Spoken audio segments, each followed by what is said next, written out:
হেফাজতে ইসলামের মুরব্বী যিনি জনাব বাবুনগরী, উনাকে দেখলাম যে উনি খুব শক্ত ভাষায় আপনাদের সমালোচনা করতেছেন। এইটা আপনি আসলে কিভাবে দেখছেন?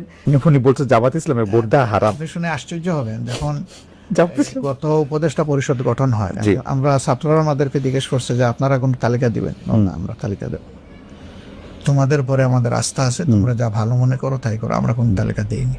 আপনাদের তালিকার কেউ উপদেষ্টা ছিল না? আমরা কোনো তালিকা দেই নাই, Okay, আমাদের তালিকায় উপদেষ্টা হবে কেন?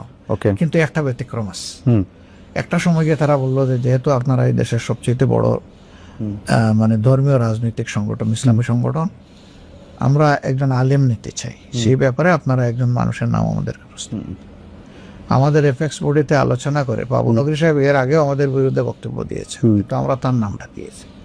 ওয়া, আমরা তার নাম দেওয়ার পরে এটা কি আপনার একটা স্ট্র্যাটেজি যে আপনি শত্রুকে কাছে রাখতে চাইছেন এরকম মোটেই কিছু? না। আমরা দিয়েছি যে হেফাজতে ইসলাম একটা ব্রোডার আমরেলা, আচ্ছা, এবং তিনি এই দেশের একজন প্রবীণতম। হ্যাঁ, উনি 90 এর বেশি বয়স। হ্যাঁ, ওনার প্রতি সেই সম্মান বুটটা রেখে আমরা ওনার নাম বলেছিলাম। তারা সাথে সাথে চেক করে বলছে যে ওনার যে বয়স এবং ফিজিক্যাল কন্ডিশন, তিনি এই প্রেশার নিতে পারবেন না, আপনারা অল্টারনেটিভ কাউকে বলুন।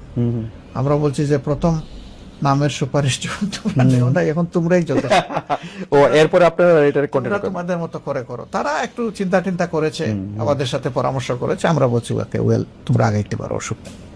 কিন্তু আমরা যদি আসলে এই সমস্ত বিতর্কে জড়ায় যাই আর সেই সমস্ত আলিমুল আমাদের কথার জবাব দিতে যাই, এটা আমাদের নিজেদেরই খারাপ লাগে। আমরা এই পলিসি আমাদের নাই। ওকে।